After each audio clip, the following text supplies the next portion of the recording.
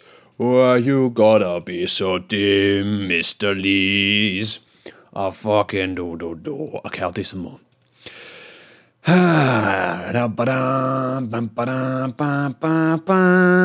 Darren Russell asks quite a simple question here. Have you seen Man of Steel? And what are your thoughts on Batman vs. Superman, Dawn of Justice? No, I haven't seen Man of Steel. And Batman vs. Superman, Dawn of Justice, I don't know. I quite like superhero films, but I don't really get out of my head to see them. I just know that eventually I'll be stuck on a plane and it'll be one of the films I can watch, and I'll just watch it then. Because I like superhero films when I'm on a plane because I'm more emotionally susceptible and they usually make me cry. Anyway, Philippe Magales, that's a good... this was a question he asked back in the original Q&A but didn't get answered. Apologies for that, Mr. Philippe. He said, back then Thief had just come out and had lots of mixed reviews. He really loved all of the previous games and was disappointed by the scores it got. Having skimmed through the text, so not to spoil anything, a few things stuck with him. And basically, okay, so the basic gist here was that basically he kind of felt like his opinion had been tainted by other people's opinions, and he felt like he'd had less fun with it because of what other people had said, and maybe like, you know, you kind of, and that's true, you know. He says, you know, should I stop reading reviews, the things I want to experience, bad or good? Feels like a very slippery slope. Yes, it is a very, very slippery slope. However, it depends. I think if it's a game you need to play for whatever reason, like with Dark Souls 2, I would not have cared what the reviews were. I needed to play that game because I just needed to know how I felt about it to please the blood gods in my brain. But largely, I always check, you know. I think sometimes I don't read the reviews, but just looking at the general spread and the general, like, you know, closing paragraphs of how people feel about them is useful, because I think if a game I'm excited about gets quite bad reviews, I still might enjoy it, but it's good to kind of temper your expectations with knowing that you might not like it. Or, you know, just to read something and be like, oh, that's apparently really good. However, it is difficult because sometimes you can read something bad and it can stay in your mind and it can actually spoil something in a way that you might not have noticed otherwise, or you might not have cared about. And that's definitely a thing. I think that's definitely a thing. Because how many times, and this is why it's very difficult to avoid it in life, but I do my best to avoid it, and I do my best not to do it too much. And everybody does it. I mean, I do it more than most people, I guess, because I'm a bitch. I don't mean that in a, I mean literally like, I bitch about people, you know. I don't mean that in like kind of sexist way. How many times in your life have you liked somebody, had somebody who was a friend, and then somebody else has said something about them? They've said, oh, have you ever noticed, yeah, I like them, but have you ever noticed that they're like, they're really like, and they've said something quite negative about somebody who up until that point you've really liked. And then you've been like, no, they're all right. But then somehow that's lingered in your brain, and you've maybe started to see that in them. Whether or not it's true, it's sort of changed the way that you look at that person, and then you find yourself actually liking that person a bit less. Now, I've had this happen to me a few times, where I've actually had people who I thought were great, and then somebody else has pointed out some things about them they thought were really bad, and then I've started to kind of almost see it myself, and it's quite bad, because obviously people don't mean that when they say that. They're not trying to completely change your opinion, but it does kind of seep in and change your opinion. So I try not to do that myself. I try not to say like harsh things, especially if somebody really likes someone. I just keep my mouth shut these days, unless it's, you know, going to cause a problem, unless I feel like they need to be warned about somebody for whatever reason. But I think the same thing is true of all things, you know. It's kind of being exposed to negativity, you can kind of seep through. And actually I had a lot of people say to me like that after they played Bioshock Infinite and really enjoyed it, and then watched my video explaining why I thought, the things that I thought were wrong with the game, and then they're like, oh, now in retrospect I don't like the game. And it was like, oh, I'm sorry, I don't want that to happen. Like, I'm really sorry, because that wasn't my intention. You know, conversely, when I finished Dark Souls 2, I thought that story was bollocks. And then I went and watched Varty's video of it and thought, oh, well, it's actually all right now I've listened to this man talk about it in a lovely voice for 20 minutes. And it's like, well, that's not right though, is it? Because it was bollocks. It's just that his interpretation of it is quite nice and fills in my brain in a pleasing way. So anyway, that's kind of it's tough to say. I mean, the problem is with this is it's about reading reviews, but it's like, I do tend to do the same. If I don't want to have something spoiled for me for whatever reason, or I don't want to have like thoughts imprinted into my head, it's the reason I haven't read any. It's the reason I don't read a lot of reviews. There are only a few reviewers I read because I only a few reviewers I trust. Aoife Wilson is fantastic at not spoiling anything and not going into too much detail and sticking to the mechanics of a game. She's great at that. But lots of people, I'm trying to think of more off the top of my head. Chris Thurston's pretty good at it as well. But there are lots of reviewers who I think just think they can say, oh, it's not a spoiler. It's like, it is a spoiler. It is. So I don't trust all of that stuff. I don't want to have my brain imprinted with stuff. But if it's a game that I'm not necessarily going to get, I will read reviews, you know, because it's like, well, otherwise I figure there's a part of me going, oh, don't spoil it. But it's like, yeah, well, you know, you're probably now, as we were saying earlier, so many games, I'll probably never play it unless I read a review and it convinces me that I want to play it. So I wouldn't say don't. And also the thing is, this is a sliding doors thing, Philippe, right? This is a sliding doors thing, and the fact that you felt that you enjoyed the game and you had that enjoyment of it spoiled because you read negative things about the game.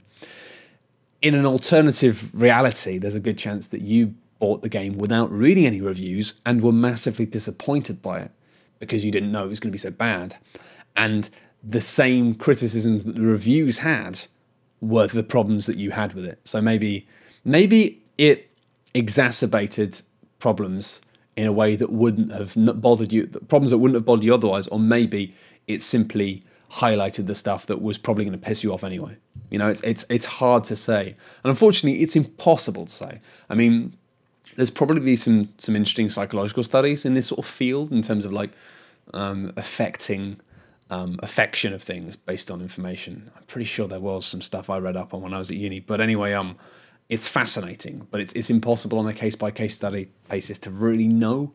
On a wider scale, we could probably work out if there was an influence there, and I'd say there would be, because humans are extremely prone to suggestion, as you'll know, because by now you've almost definitely got chocolate on your nipples. That was a callback to, I don't even know what I was talking about earlier. Anyway. There's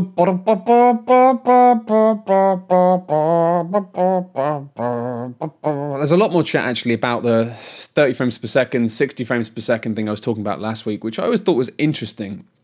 And I didn't realize at the time that the guys behind, what's it called? After me saying like that, I'm surprised we don't see developers choosing to use 30 frames a second for artistic reasons. It was then like somebody like later that week from the order went, oh yeah, we're using 30 frames a second for artistic reasons. I was like, oh, no way. Like, I didn't know that was happening. And loads of people kicked up about that. And it's a really contentious issue. Lots of people are really unhappy with it. I don't know. I think it's a really interesting topic. I don't think there's a right and a wrong answer necessarily, but I think it is an interesting topic. And it's something I'd definitely like to kind of talk about more, or think about more. Maybe make a video about at some point. I just think it's interesting. I think I saw a few people being like that, you know, 60 frames a second is just straight up better. And if you're arguing that you're using anything other than 60 because of artistic reasons, then it's just bollocks. And I don't know. I think that's basically suggesting that games exist in a cultural vacuum and should be like that, and should be this new medium which has no link to the past. And obviously that'd be terrible because it's a great Zelda game. No, but that's difficult because part of me thinks that there's no reason why games should have to carry the sins of its fathers, and it could be a new thing and not be restricted in any of the ways that previous mediums have been. I agree with that.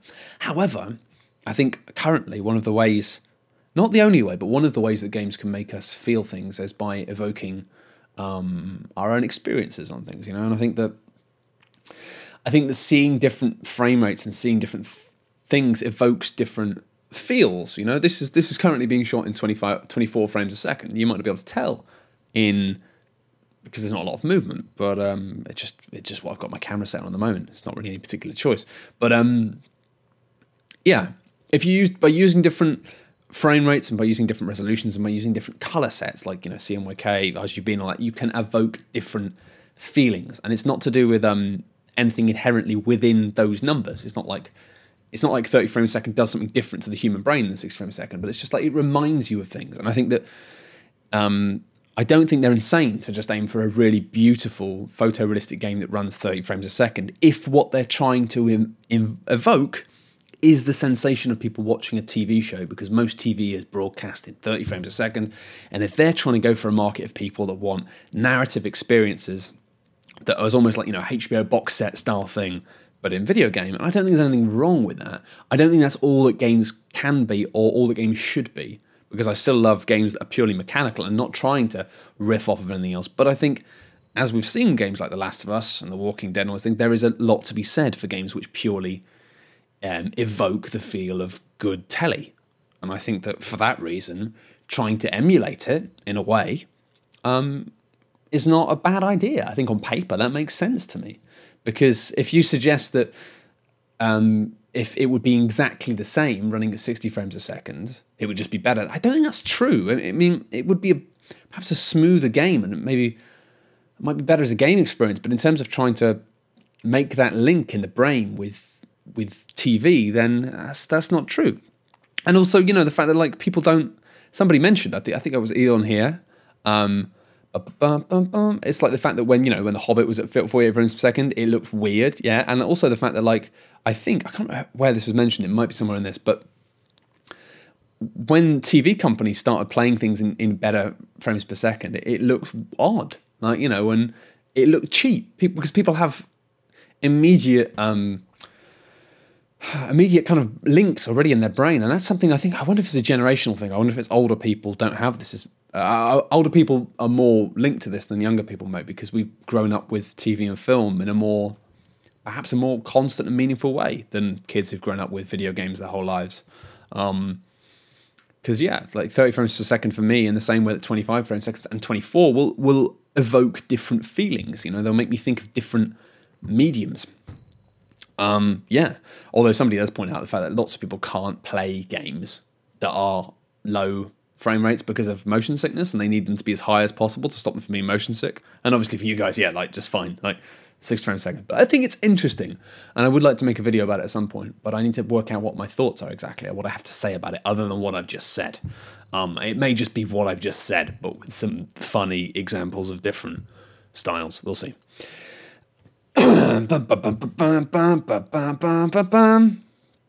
I've kind of answered this one before, GrowthVox, but I'll answer again.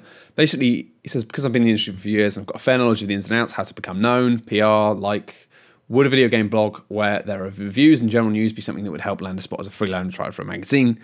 If you said, well, I wrote for a blog for X amount of time, would it be taken on board, or would you be brushed away and just given a straight up no? Well, to be honest, if having written for a blog for a certain amount of time is going to get you nothing, unfortunately. It's not like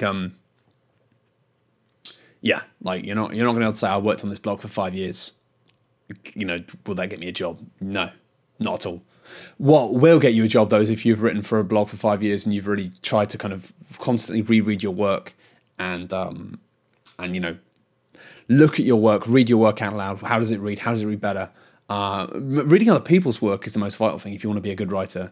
I think that the thing that I've said this before, but the thing that people always get wrong is people want to work in the games industry and they don't want to be writers. You have to want to write, and to do that you have to get good at writing. And you have people who write on blogs for 5 years and they're still fucking shit, and you have people who write on blogs for like 5 months and they get really good really quickly. I got quite good quite quickly because I really wanted to be a good writer, and I spent a lot of time. And I was lucky because I had people who read my work, people who were writers who gave me feedback and beat me up. People like one guy in particular, actually, is a guy I only really met maybe only once. I can't remember. A guy called Paul, who an Australian writer, and he just every time I misused apostrophes, he just bullied me. He'd just be like, Matt, you fucking da-da-da. And I had a lot of people who really bullied me to make my writing better. Because I had the imagination, but my skill for crafting it and stuff was just very poor. So yeah, you get lots of people who are like, oh, some people describe themselves as the CEO of their blog and something in CVs, and it's just like, fuck off, mate. CEO of a blog. I am the CEO of mattlees.com. It is a Tumblr. It's like, you know, you're not going to impress anyone with that. What you're going to impress people with is being really good. So if you can really write well, and that can be somebody who's written for a month, it can be somebody who's written for 5 years. So there's no point doing something over a long period of time unless you're doing it specifically to get better at it. The one thing I would say is, like, you know, news gets hits, but it's not very interesting. It's probably not going to get you a job. Reviews, same. Like, you know, I don't know.